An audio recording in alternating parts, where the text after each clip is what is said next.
This is a good one. I got asked Kevin Johnson versus um, Jason Kidd.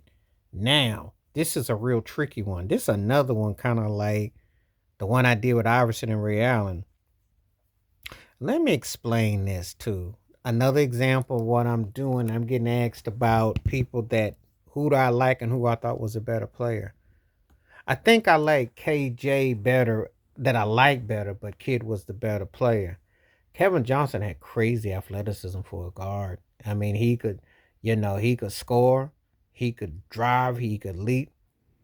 But Jason Kidd's floor vision, as far as how he composed the game, is why he's a coach now, was second to none. And it's interesting. They were teammates briefly. Would have been interesting if maturation had a been in there for Kidd and KJ and how that would have worked together, because to have two guards at the backcourt at the same time in that era would have been very compelling. Same position and players. Nowadays they would have been scary. Could you imagine Jason Kidd and Kevin Johnson playing together in the same backcourt in 2025 or the last 7, 8 years? Would have been ridiculous. Probably would have won a title because that would have been like choose your poison. Which one are you gonna get down with? But Kidd has got more. Obviously, his all around game is what people remember more. And when he got it together from being traded to Phoenix, when he went to the Nets and got those back to back finals appearances and he redeemed himself, he finally lived up to the hype. And then he won that chip with Dallas with Dirk Nowitzki. Um, People almost forgot all about, excuse me, the everything that he had done. They had pretty much moved on from that. It took him a while to get it together. But when we look at raw talent, just fundamentally raw talent, Kevin Johnson probably got him beat. KJ was a better pure scorer, and he was able to do things. But Jason Kidd, though, when he got rolling, he was clearly, he was geared towards taking control and being a dominant fixture.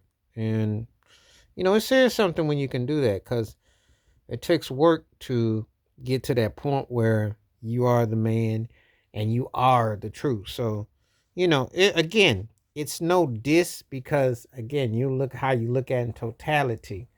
And I think sometimes in that people are like looking for an angle to downplay someone's, what they've done, how they done it, or was it on the up and up? And I think that these guys, it was real deal because they were playing the same position.